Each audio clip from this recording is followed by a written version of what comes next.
نحمده ونصلي على رسوله الكريم اما بعد. صحیح البخاری کتاب الزکاة باب نمبر 52 حدیث نمبر 1474. باب من سأل الناس تکثرا، باب ہے جو لوگوں سے سوال مال بڑھانے کے لیے کرے، زیادہ مال جمع کرنے کے لیے سوال کرے. گزشتہ باب میں سوال کرنے کی ممانعت تھی، البتہ اشد ضرورت کے وقت سوال کیا بھی جا سکتا ہے. اس باب کے اندر امام بخاری رحمہ اللہ یہ ثابت کرنا چاہتے ہیں کہ مال ضرورت کے مطابق انسان کے پاس ہو، پھر مال کو بڑھانے کے لیے اور بھیک مانگتا پھرے اور سوال کرتا پھرے تو یہ شرعی طور پر سخت ممانعت ہے، یہ جائز نہیں ہے. حدیث نمبر 1474. قال حدثنا يحيى بن كثير حدثنا يحيى بن بكير قال حدثنا الليث عن عبيد الله بن ابي جعفر قال سمعت حمزة بن عبد الله بن عمر قال سمعت عبد الله بن عمر رضي الله عنه قال قال النبي صلى الله عليه وسلم ما يزال الرجل يسأل الناس حتى يأتي يوم القيامة ليس في وجهه مزعة لحم. عبداللہ بن عمر رضی اللہ عنہ فرماتے ہیں کہ نبی صلی اللہ علیہ وسلم کو یہ فرماتے ہوئے میں نے سنا، ما یزال الرجل یسأل الناس، ہمیشہ رہتا ہے ایک آدمی لوگوں سے سوال کرتا، مانگتا ہی رہتا ہے، حتی یاتی یوم القیامہ، یہاں تک کہ قیامت کے دن ایسی حالت میں آئے گا کہ لیس فی وجہہ مزعۃ لحم، اس کے چہرے پر گوشت کا کوئی ٹکڑا نہ ہوگا، ہڈیوں کا پنجر ہوگا، جس چہرے کے اوپر نہ کہ گوشت کی بوٹی ہوگی نہ کہ چمڑا ہوگا. تو جب چہرے پر گوشت نہ ہوگا تو ایسی بری حالت میں آئے گا. پھر دن بھی کیسا ہوگا،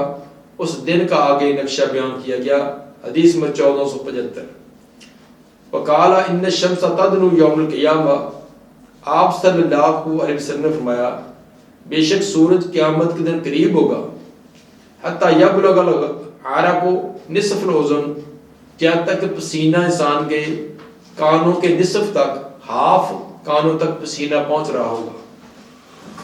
انسان اپنے پسینے کے اندر شرابور ہوگا، ڈوبا ہوگا،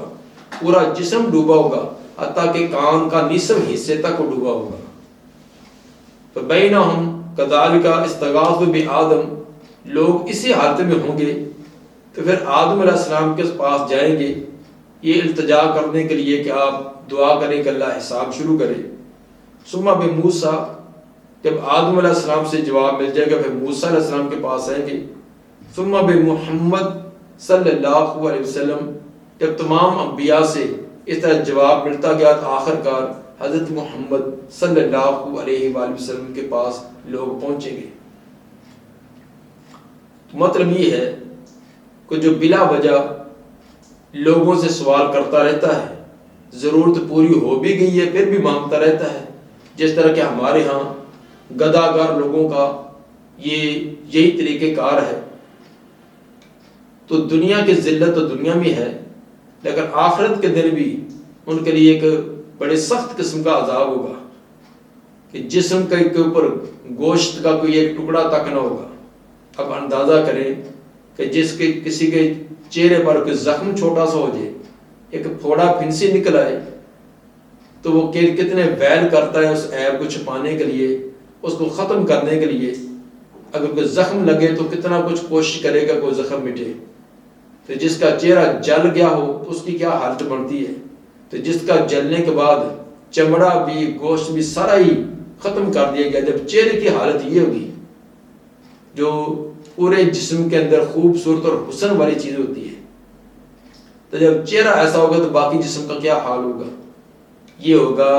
جو بلا وجہ لوگوں کے سامنے بھیک مانگتا ہے، سوال کرتا ہے. اندازہ کریں کہ شریعت نے اس طرح کا گداگری، دوسروں سے بھیک مانگنا، خود کھٹو بن کر بیٹھے رہنا، مانگ لیا اور کھا لیا، گزارا کر لیا، اس کی کتنی حوصلہ شکنی کی ہے اور کتنے اس کی مذمت کی ہے. ان دو روایتوں کے اندر آپس کے اندر جو موافقت وہ تو پہلے میں نے بتلا دی کہ جب چہرے پر گوشت نہ ہوگا اور ایسی بری حالت میں آئے گا بھی اس دن جس کی کیفیت یہ کہ سورج بالکل قریب ہو چکا ہوگا، نفسا نفسی کا عالم ہوگا، پسینوں پسینی ہر انسان ہوگا، پسینوں کا اندر ڈوب رہا ہوگا، کانوں تک پسینہ پہنچا ہوگا، یہ کیفیتیں ہوں گی۔ اور دوسری اس کی توجیہ ان دونوں روایتوں کے آپس میں یہ بھی ہے کہ اس روایت کو بیان کرنے والے حمزہ بن عبداللہ بن عمر ہیں، یعنی عبداللہ بن عمر کے بیٹے حضرت حمزہ وہ بیان کرنے والے ہیں، اور یہ روایت انہوں نے دو متنوں سے بیان کی ہے، دو متن بیان کرتے ہیں۔ پہلا متن وہ ہے جو حدیث 1474 میں آیا،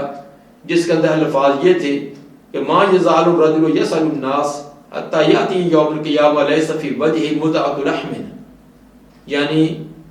سوال کی مذمت کے بارے میں یہ پہلا متن ہے۔ اور دوسرا متن ان الشمس تدنو یوم القیامہ حتی یبلغ العرق نصف الاذن، یعنی قیامت کو قرب شمس کے بارے میں، قیامت کے دن سورج کا قریب ہونا اور اس کے اندر انسان کی کیا کیفیت ہوگی اس کا۔ یہ گویا کہ حمزہ بن عبداللہ بن عمر یہ دو متن بیان کر رہے تھے، تو امام بخاری رحمہ اللہ نے اس مناسبت سے دونوں کا تذکرہ کر دیا۔ یہاں تو ان کے روایت اختصار کے ساتھ ہے، اور امام بخاری نے دوسری جگہ کتاب الرقاق حدیث نمبر 6565 اس کے اندر یہ تفصیل سے روایت بیان کی ہے۔ وزاد عبداللہ بن صالح، اسی مذکورہ روایت کے اندر عبداللہ بن صالح یہ زائد الفاظ بھی بیان کرتے ہیں کہ حدثنی لیث و حدثنی ابن ابی جعفر فیشفع لیقضی بین الخلق، آپ سفارش کریں گے، کیونکہ پیچھے والی روایت میں تھا کہ باقی انبیاء سے، آدم علیہ السلام سے ہوتے ہوتے جب حضرت محمد صلی اللہ علیہ وسلم کے پاس تمام امتیں آئیں گی تو آپ پھر سفارش کریں گے۔ پھر انہوں نے یہ حصہ بیان کیا، یشفع، آپ سفارش کریں گے، لیقضی بین الخلق، تاکہ مخلوق کے درمیان فیصلہ کیا جائے، ان کا حساب کتاب شروع ہو جائے۔ فیمشی، پس آپ چلیں گے، حتی یاخذ بحلقۃ الباب، یہاں تک دروازے کا جو اس کا کنڈی ہے اس کو پکڑیں گے، جنت کے دروازہ اس کو جا کر پکڑیں گے۔ فَيَوْمَئِذٍ يَبْعَثُ اللَّهُ مَقَامًا مَحْمُودًا، اس دن اللہ تعالیٰ آپ کو پہنچائے گا مقام محمود پر، اور مقام محمود کون سا ہے؟ يَحْمَدُ أَهْلُ الْجَمْعِ كُلُّهُمْ، تمام کے تمام میدان محشر والے اس کی تعریف کر رہے ہوں گے۔ مقام محمود اتنا اللہ کے قرب اور اتنا سب سے اعلیٰ قسم کا درجہ ہوگا کہ تمام انبیاء بھی اور امتیں بھی اس مقام کی تعریف کریں گے، اور وہ مقام محمود ہمارے پیغمبر حضرت محمد صلی اللہ علیہ وسلم کو نصیب ہوگا، دیا جائے گا۔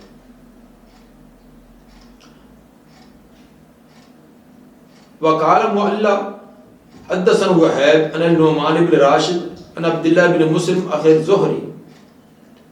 امام زہری یا عبداللہ بن مسلم یا امام زہری کے بھائی ہیں، وہ بیان کرتے ہیں حمزہ سے کہ سامع ابن عمر رضی اللہ عنہ عن نبی صلی اللہ علیہ وسلم فی المسألہ،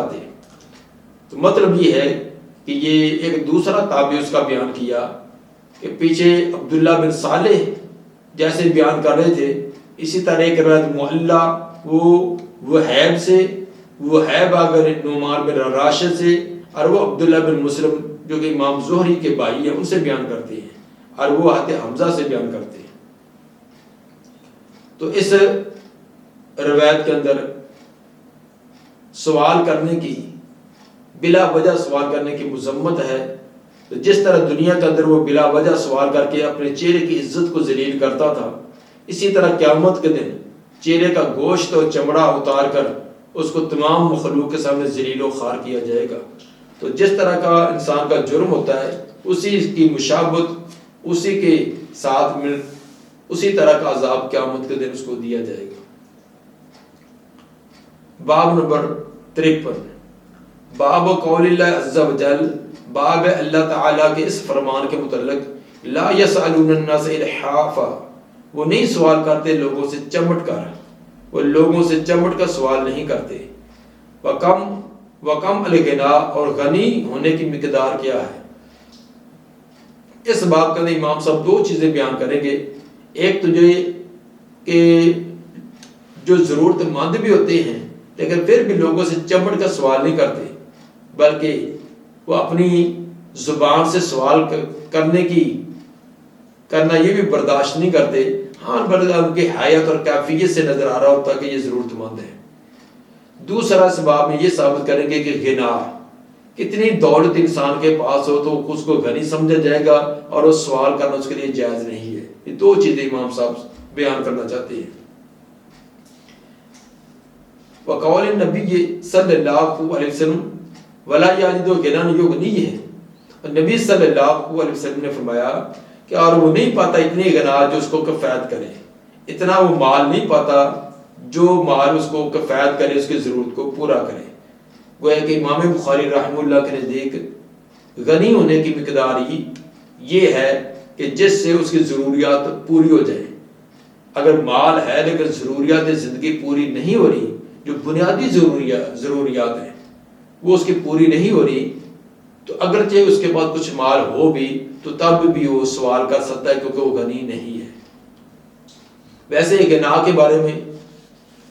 اہل علم کے مختلف اقوال ہیں کہ کتنا مال ہو تو اس کو غنی سمجھا جائے گا۔ امام ابو حنیفہ رحمہ اللہ فرماتے ہیں کہ ان الغنی من مالک نصابا، جو آدمی نصاب کا مالک ہے، اتنا مال ہے جس پر زکوٰۃ آتی ہے، تو پھر وہ سوال نہیں کر سکتا، وہ غنی ہے۔ کیونکہ جو صحیح بخاری کی حدیث پیچھے گزری بھی ہے، حدیث میں 1458، اور صحیح مسلم کی بھی حدیث 19ویں ہے کہ آپ نے حضرت معاذ رضی اللہ تعالیٰ کو یمن کی طرف بھیجتے ہوئے یہ نصیحت فرمائی تھی کہ تو خذ من اغنیائہم فترد علی فقرائہم، ان کے غنیوں سے مال لیا جائے اور ان کے فقراء پر رد کیا جائے۔ تو ثابت ہوا کہ جس کے پاس نصاب ہے وہ غنی ہے، زکوٰۃ کا نصاب جس کے پاس اس سے کم ہے وہ غنی نہیں ہے۔ یہ امام ابو حنیفہ رحمہ اللہ کا یہ بیان تھا۔ دوسرا نظریہ اس میں یہ ہے کہ من وجد ما یغدی و یعشی ہے، صبح و شام کا جس کے پاس کھانا موجود ہے، صبح و شام یعنی ایک دن کا کھانا جس کے پاس موجود ہے، اس کے لیے سوال کرنا جائز نہیں ہے، وہ غنی سمجھا جائے گا۔ تیسرا نظریہ 40 درہمن، جس کے بعد 40 درہم ہیں تو وہ غنی سمجھا جائے گا، اس کے لیے سوال کرنا جائز نہیں ہے۔ یہ قول ابو عبید بن سلام کا ہے، اور امام بخاری رحمہ اللہ نے ان تمام اقوال کی طرف حد بندی کی طرف نہیں ہے کہ 40 درہم ہو، صبح و شام کا کھانا ہو یا نصاب کا ہو، بلکہ انہوں نے یہ تعریف کی کہ ولا یجد غنی یغنی ہے۔ یہ امام بخاری رحمہ اللہ نے تعریف کی ہے بہت جامع قسم کی، کیونکہ بسا اوقات آدمی کے پاس صبح و شام کا کھانا ہونے کے باوجود وہ محتاج ہے، اسی طرح 40 درہم ہونے کے باوجود محتاج ہے۔ مثلا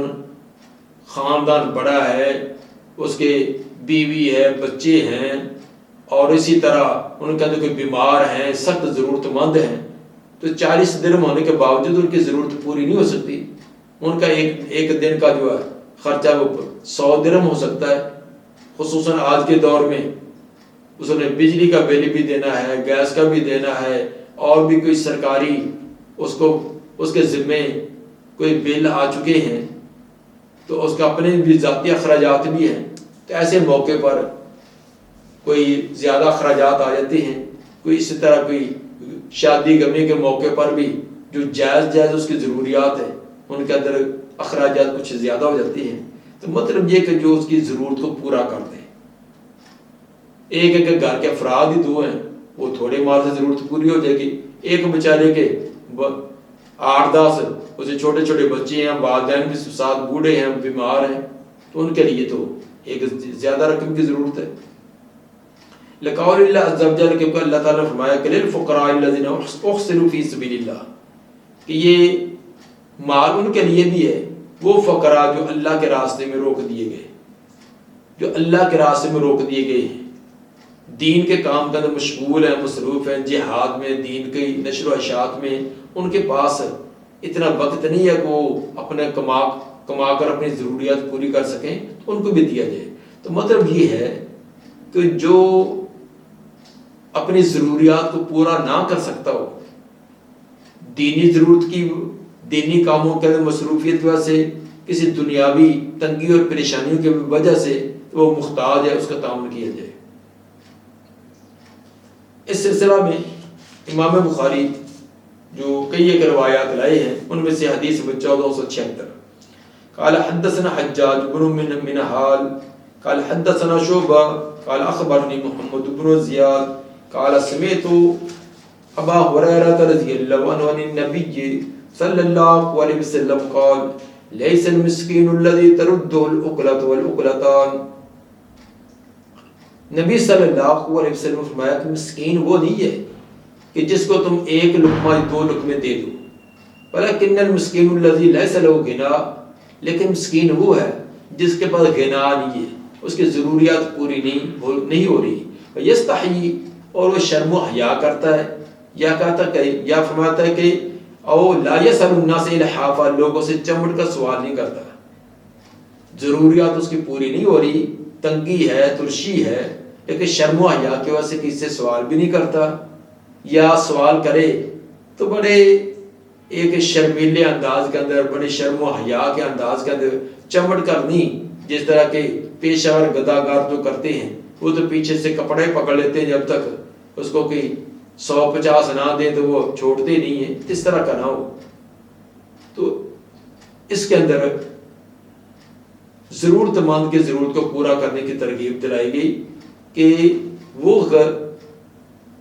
مسکین وہ نہیں ہوتا جس کو ایک لقمہ دو لقمے 2-4 کھجور کے دانے دے دی، یہاں سے لے لیا وہاں سے لے لیا، جس طرح کہ دکانوں پر مانگنے والے پھرتے ہیں، یہاں سے لے لیا، یہاں سے 10 روپے لیے تو اس کا 2 کیلے لے لیے وہ کھا لیے، آگے لیے پھر جو 50 روپے ہو گئے تو یہاں سے کلفیاں کھا لیے، پھر آگے گئے کوئی اور سگریٹ لگا کر لے کر 2 سوٹے لگا لیے، بس یہ ان کا طریقہ ہے۔ مانگ لیا جب کہ 150 ہو گئے، کوئی چیز کھا لی، پھر اور مانگنا شروع کر دیا، یہ طریقہ کار یہ نہ ہو، بلکہ مسکین وہ ہوتا ہے کہ جس کی ضروریات پوری نہیں ہوتی، مانگنے سے بھی شرم و حیا محسوس کرتا ہے۔ حدیث نمبر 1479 قال حدثنا اسماعیل بن عبد اللہ قال حدثني مالک عن ابی الزناد عن العارج عن ابی ہریرہ رضی اللہ عنہ ان رسول اللہ صلی اللہ علیہ وسلم قال ليس المسكين الذي يطوف على الناس ترده اللقمة واللقمتان۔ آپ نے فرمایا مسکین وہ نہیں ہے جو چکر لگائے لوگوں پر، پس دیا جائے اس کو ایک لقمہ یا 2 لقمے، تمرت و تمرتان، یا 1 کھجور یا 2 کھجور کے دانے دے دیے، وہ نہیں ہے۔ ولكن المسكين الذي لا يجد غنى، نہیں ہے، لیکن مسکین وہ ہے جو نہ پائے اتنی غنا جو اس کو کفایت کرے، ولا یفتن به، اور یہ لوگ اس کو سمجھے بھی نہ، کیونکہ بھیک مانگنے کا اس نے کوئی روپ نہیں بنایا ہوا، نہ وہ مانگتا ہے، نہ وہ جان بوجھ کر پھٹے پرانے کپڑے پہن کر لوگوں کو دکھلاتا کہ میں بڑا تنگ دست ہوں، ولا یفتن به، اور لوگ سمجھتے بھی نہیں کہ یہ ضرورت مند ہے، اور یہ تصدق علیہ کہ اس پر کوئی صدقہ ہی کر دے، ولا یقوم فیسأل الناس، اور نہ وہ کھڑا ہو کر لوگوں سے سوال کرتا ہے، ضرورت مند ہے، نہ زبان سے مانگتا ہے، نہ اپنی کوئی حیات اور کیفیت کا اظہار کرتا ہے۔ مانگنے بھی کئی طریقے ہوتے ہیں، ایک زبان سے مانگ لینا، ایک زبان سے تو نہ مانگے لیکن اپنی حیات اور کیفیت سے لوگوں کو جتلائے اور بتلائے کہ میں بڑا ضرورت مند ہوں، جان بوجھ کر کپڑے عجیب قسم کے پہنے ہوئے ہیں، اپنی حالت عجیب بنائی ہوئی ہے، بڑا مسکین، بڑا یتیم، بڑا ایک کنگار بنایا ہوتا ہے، تو جب وہ مانگنے کے بعد شام کو واپس جاتے تو پھر ان کی گلچھرے دکھنے والے ہوتے ہیں، واپس جا کر اپنی جھونپڑیوں کے اندر، اپنی کٹیا کے اندر کیسے ان کے گلچھرے اڑ رہے ہوتے ہیں۔ تو مسکین وہ ہوتا ہے جس کے پاس مال ہو تو صحیح لیکن ضروریات پوری کرنے والا نہ ہو۔ غریب اور مسکین میں فرق ہے، غریب ہے جس کے پاس ہے ہی نہیں، مسکین ہے جس کے پاس ہے تو صحیح لیکن ضروریات پوری نہیں ہو رہی۔ حدیث نمبر 1477 یہ نمبروں کے اندر یہاں تھوڑا سا فرق آ رہا ہے، پیچھے 1476 تھا تو 76 کے بعد آگے 1479 نمبر آ گیا، حالانکہ 76 کے بجے 77 اور 78 آنا چاہیے تھا۔ تو بہرحال یہ اس کے اندر نمبروں میں تھوڑا سا فرق ہے۔ 1477 حدیث ہے، حدثنا یعقوب بن ابراہیم حدثنا اسماعیل بن علیہ حدثنا خالد بن الحذاء عن ابن الاشبع عن الشعبی حدثني کاتب المغیرة بن شعبہ قال کاتب معاویہ الى المغیرة بن شعبہ، اتى معاویہ رضی اللہ تعالیٰ عنہ نے اتى مغیرہ بن شعبہ کو ایک خط لکھا کہ ان اکتب الیہ بشیء، یار میری طرف کوئی شے لے کر بھیج، سمعت من النبی صلی اللہ علیہ وسلم، جو آپ نے نبی صلی اللہ علیہ وسلم سے سنی ہو۔ تو اتى معاویہ رضی اللہ تعالیٰ عنہ اگرچہ خود صحابی ہیں، نبی کے ساتھ رہے ہیں، لیکن پھر بھی اگر کسی بات کا علم نہیں ہے یا ویسے نبی صلی اللہ علیہ وسلم کے فرامین سننے کے لیے وہ حکومت اور اختیارات اور امارت اور خلافت ہونے کے باوجود اس کے اندر کوئی شرم و حجاب محسوس نہیں کرتے تھے، دوسروں کو لکھ رہے ہیں کہ جو آپ نے نبی سے فرامین سنے مجھ بھی لے کر بھیجو۔ تو علم لینے میں، علم سیکھنے کے اندر اس میں کوئی حجاب اور شرم و حیا نہیں ہوتی، بڑا عہدہ جو ہے نہ اس میں عہدہ، نہ کوئی عمر، نہ کوئی اور چیز، یہ رکاوٹ نہیں ہونی چاہیے۔ چنانچہ انہوں نے خط لکھا، فکاتب الیہ، اتى مغیرہ بن شعبہ رضی اللہ تعالیٰ عنہ کو خط لکھا، اس کے اندر یہ حدیث لکھی کہ سمعت النبی صلی اللہ علیہ وسلم، میں نے نبی صلی اللہ علیہ وسلم کو یہ فرماتے ہوئے سنا، ان اللہ کارہ لکم ثلاثا، بے شک اللہ نے 3 کام تو ناپسند کیے تمہارے لیے، 3 کام ایسے جن کو اللہ ناپسند کرتا ہے۔ نمبر 1 قیل وقال، قیل وقال، کہا گیا فلاں کہتا، یعنی بے ثبوت باتیں جن کا کوئی نہ سار نہ پاؤں، ایسے گپوٹیشن ادھر ادھر کی جیسے آج کل نیٹ پر اور موبائل پر جو چل رہی ہے، ان کا کوئی سار پاؤں نہیں ہوتا تو آگے اڑا دی جاتی ہے۔ مطلب قیل وقال جس کا نہ دین کا فائدہ نہ دنیا کا فائدہ، اس طرح کی باتیں۔ وَإِذَاعَةَ الْأَمْوَالِ، مال کو ضائع کرنا، مال جو ہے غلط جگہ پر اس کو استعمال کیا جا رہا، جیسے شادی بیاہ کے موقع پر ہزاروں نہیں لاکھوں اڑا دیے جاتے ہیں، اور آج کل تو کوئی فوت ہو جائے تو وہاں بھی یہی کچھ ہوتا ہے۔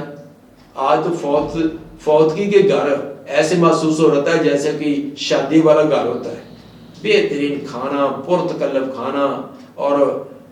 بلکہ ایک کے بجائے 2 3 قسم کی ڈشیں، بہترین بیٹھنے کے انتظامات، تو ایسے ہوتے ہیں کہ جیسے کوئی شادی کا، پتہ نہیں کیسے ہمارے حالات ہو گئے ہیں۔ آگے پیچھے وہ لوگ کسی غریب کو 100 روپیہ دینے کے لیے تیار نہیں، لیکن ان کا کہ فوت ہو گیا تو پھر کھانے کے لیے بہترین قورمے کی دیگیں چل رہی ہوتی ہیں۔ یہ تمام کے تمام اپنے رکھ رکھاؤ کے لیے کیا کچھ بنا ہوا ہے۔ وَإِذَاعَةَ الْأَمْوَالِ، مال کو ضائع کرنا حرام کاموں پر، نجائز کاموں پر، اور بے مقصد اسراف اور تبذیر کرنا، اور کثرت سوال، اور کثرت سوال، زیادہ سوال کرنا، یہ 3 کام سے اللہ تعالیٰ ان کو ناپسند کرتا ہے۔ کثرت سوال سے کیا مراد ہے؟ کثرت سوال کے متعدد احتمال ہوتے ہیں، متعدد مفہوم ہو سکتے ہیں۔ مثلا مال بڑھانے کے لیے سوال کرنا، یہ بھی کثرت سوال ہے۔ اسی طرح لا یعنی قسم کے سوالات جس کا کوئی مقصد نہیں، وہ سوالات کرنا۔ اس طرح احتمالی سوالات، اگر ایسے ہو جائے، اگر ایسے ہو جائے، اگر ایسے ہو جائے، جس طرح کے بعض لوگوں جو شکلیں اور صورتیں پوری زندگی میں پیش نہیں آئیں، ان کا سوال کرنا۔ تو امام صاحب نے اس عموم میں سے جو پہلا معنی وہ مراد لیا ہے کہ مال بڑھانے کے لیے سوال کرنا، کثرت سوال سے یہ مراد لیا ہے۔ باقی معنی بھی درست ہیں، باقی مفہوم بھی درست ہیں، لیکن یہ معنی امام بخاری نے یہاں مراد لیا ہے۔ حدیث تو مختصر ہے الفاظ کے اعتبار سے، لیکن کتنی جامع قسم کی ہے کہ ان 3 کام اگر انسان ان تینوں سے باز آ جائے تو کتنی امن و سکون کی زندگی انسان کی بڑھ جاتی ہے۔ تو بہرحال اس کے اندر بلا وجہ بلا ضرورت سوال کرنا، اس کی بھی ممانعت ہے۔ حدیث نمبر 1478، حدثنا محمد بن غرین الزہری حدثنا یعقوب بن ابراہیم عن ابی صالح بن کیسان عن ابن شہاب قال اخبرني عامر بن سعد عن ابی قال اعطى رسول اللہ صلی اللہ علیہ وسلم رحتا وانا جالس فیہم، نبی صلی اللہ علیہ وسلم نے ایک گروہ کو، ایک جماعت کو کچھ مال دیا اور میں بھی وہاں بیٹھا ہوا تھا. قالا، وہ فرماتے ہیں فتارک رسول اللہ صلی اللہ علیہ وسلم منہم رجلا لم یؤتہ، رسول اللہ صلی اللہ علیہ وسلم نے ان آدمی سے ایک آدمی کو چھوڑ دیا، اس کو کچھ نہ دیا، باقیوں کو دے دیا لیکن ایک کو نہ دیا. بعض کو آپ نے اس لیے دیا کہ وہ اگر نہ دیا جاتا تو سوال کر لیتے، حالانکہ وہ ضرورت مند بھی نہ تھے، اور بلا وجہ سوال کرنا یہ انتہائی کبھی ہے اور اس کے پیچھے وعید آ چکی ہے. تو آپ اس وعید سے ان کو بچانے کے لیے آپ کو پتا تھا کہ انہوں نے مانگ ہی لینا ہے، اس لیے آپ نے دے دیا. تو باقی جس کے بارے میں یقین تھا کہ اگرچہ یہ ضرورت مند بھی ہے لیکن اس نے سوال نہیں کرنا، اور باقی اس کا بسر اوقات ہو رہی ہے، زیادہ نہیں ہے، جو گزارا لائق ہے، لیکن وہ سوال نہیں کرے گا اور اس کو نام بھی دیا گیا تو تب بھی اسی طرح تنگی ترشی کے ساتھ وہ صبر کر کے گزار لے گا. وَعَاجَبَهُمْ عَلَيَّ، جس کو نہیں دیا تھا صحابی فرماتے ہیں مجھے زیادہ محبوب تھا، اس کی نیکی، تقوی، دینداری اور دین کے کاموں کے اندر ان کا مشغول اور مصروف، یہ مجھے زیادہ پسند تھا. جب آپ نے اس کو نہ دیا فَقُمْتُ إِلَىٰ رسول اللہ صلی اللہ علیہ وسلم فَسَارَرْتُ، میں رسول اللہ صلی اللہ علیہ وسلم کے پاس گیا اور آہستہ سے آپ کو یہ عرض کی. فَقُلْتِ مَا لَكَ عَنْ فُلَانٍ، اللہ کے رسول فلاں بارے میں کیا معاملہ ہے؟ وَاللَّهِ إِنِّي لَأُرَاهُ مُؤْمِنًا، اللہ کی قسم میں تو اس کو مومن سمجھتا ہوں، وہ تو مومن آدمی، اس کو آپ نے دیا ہی نہیں. قَالَ أَوْ مُسْلِمًا، آپ نے کہا ایسے کہو کہ إِنِّي لَأُرَاهُ مُؤْمِنًا أَوْ مُسْلِمًا، میں اس کو مومن یا مسلمان سمجھتا ہوں. حتمی طور پر مومن کا لفظ نہ کہا کیونکہ ایمان کا تعلق اندرون سے ہے، اندر انسان کے دلی کیفیت کے ساتھ ہے، اور اسلام کا تعلق ظاہر کے ساتھ ہے. تو انسان دوسرے انسان کو ظاہری کیفیت کو دے کر ہی فیصلہ کرے گا نا، اس کا حکم لگائے گا. یہ اسلام اور ایمان پہلے فرق بتلایا بھی ہوا ہے. اگر یہ دونوں مقابلے میں آ جائیں تو ایمان کا تعلق دل کے ساتھ ہوتا ہے اور اسلام کا تعلق ظاہر کے ساتھ.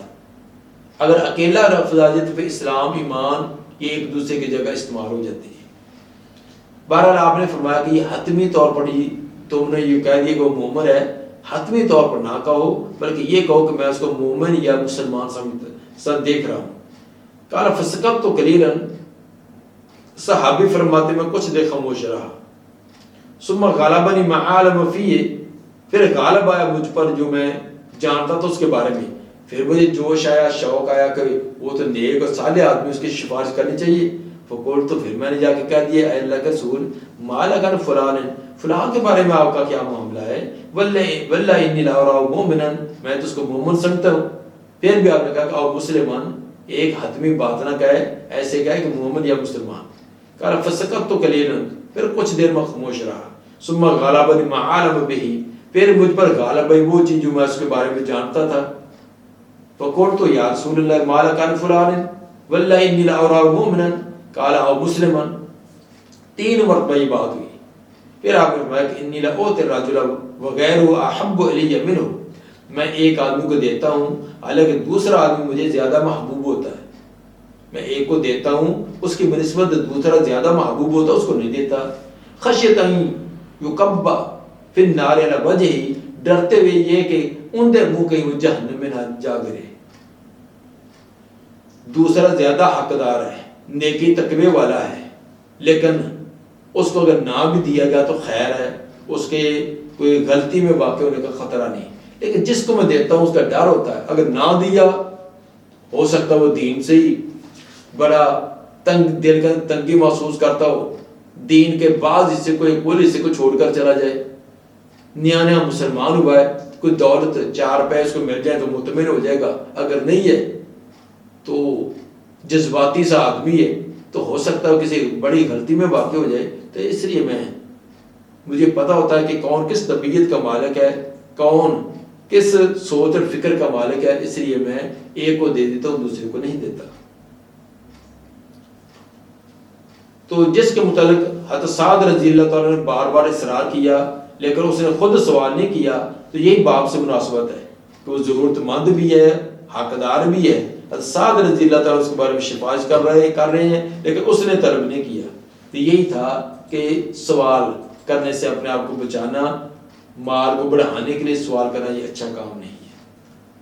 وعن ابی عن صالح عن اسماعیل بن محمد انہ قال سمعت ابی یحدث بہذا فقال فی حدیثہ، اس حدیث کے اندر یہ الفاظ بھی ہیں، فضرب رسول اللہ صلی اللہ علیہ وسلم بیدہ، تو آپ صلی اللہ علیہ وسلم نے اپنا ہاتھ مارا، فجمع بین عنقی وکتفی، میری گردن اور کندھے کے درمیان، میری گردن اور کندھے کے درمیان زور سے آپ نے ہاتھ مار کر تنبیہ مجھے کی۔ ثم قال اقبل اے سعد انی لأوتی رجل، متوجہ ہوا اے سعد، بار بار آپ کہہ رہے ہیں متوجہ ہو کر سنیں، انی لأوتی رجل، میں ایک آدمی کو دیتا ہوں، پھر باقی اسی طرح بات، حالانکہ دوسرا مجھے زیادہ محبوب ہوتا ہے لیکن اس کو چھوڑ کر میں دوسرے کو دے دیتا ہوں۔ امام بخاری رحمہ اللہ کا انداز یہ ہے کہ کوئی لفظ حدیث میں آیا ہے، اسی لفظ کا مادے کا کوئی لفظ قرآن میں آیا ہو تو اس کی صراحت اور وضاحت کر دیتے ہیں، تاکہ قرآن کو جب آپ پڑھیں تو وہاں یہ لفظ آ جائے تو وہاں آپ کو سمجھنے کے اندر کوئی دقت اور مشکل نہ ہو۔ چنانچہ سورہ شعراء کے آیت نمبر 54 میں لفظ ہے فَقُبْكِبُوا، تو اس کے بارے میں امام بخاری فرماتے ہیں قال ابو عبداللہ فَقُبْكِبُوا کا معنی قُلِبُوا، یعنی الٹے کیے جائیں گے، اندھے منہ کر دیے جائیں گے۔ یہ تک سورہ ملک کی آیت نمبر 22 میں مُكِبًّا کا لفظ ہے کہ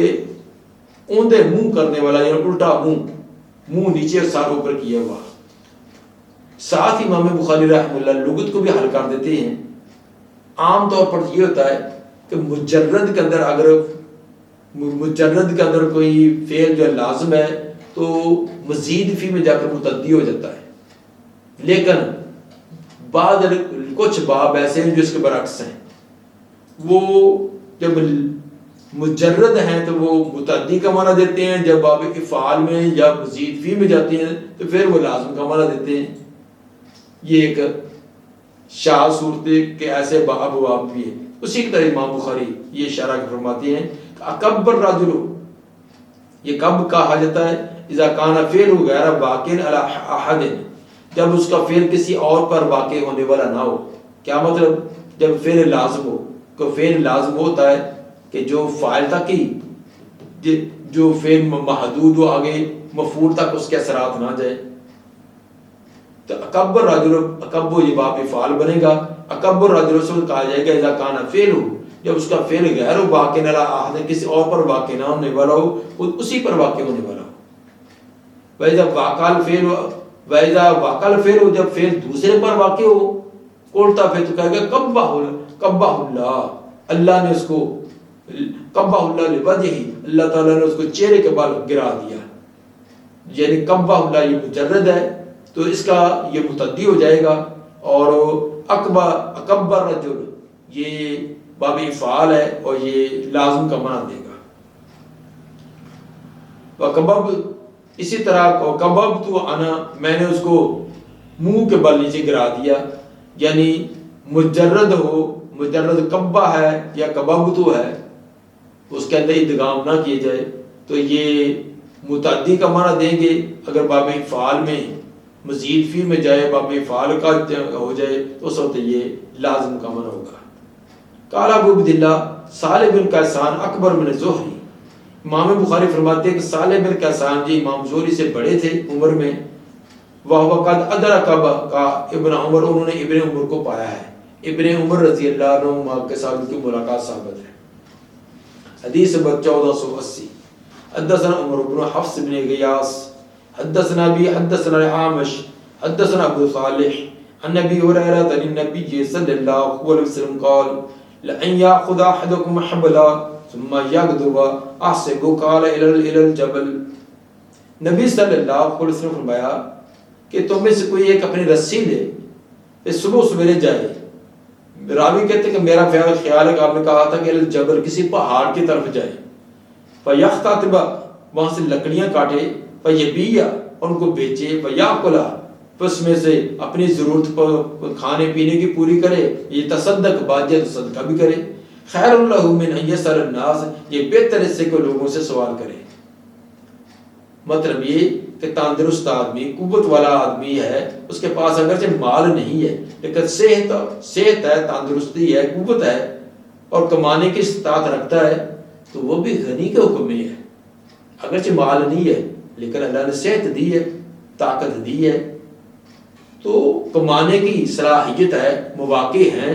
تو وہ غنی کے حکم میں ہے۔ وہ سوال نہ کرے، وہ اپنی محنت مشقت کر کے اپنے ہاتھ پاؤں ہلا کر محنت کرے، کمائے،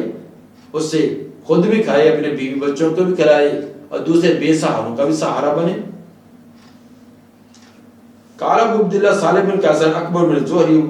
اس کے اندر دوبارہ پھر وہی عبارت بیان فرمائی کہ صالح بن کیسان جو ہے وہ امام زہری سے عمر میں بڑے ہیں، وقد ادرک ابن عمر، جنہوں نے ابن عمر رضی اللہ تعالیٰ سے ملاقات کی ہے۔ دعا ہے اللہ تعالیٰ نبی صلی اللہ علیہ وسلم کے فرامین کو کما حق کو سمجھ کر ان پر عمل کرنے کی توفیق عطا فرمائے۔ سبحان ربک رب العزت عما یصفون والسلام علی المرسلین والحمد للہ رب العالمین۔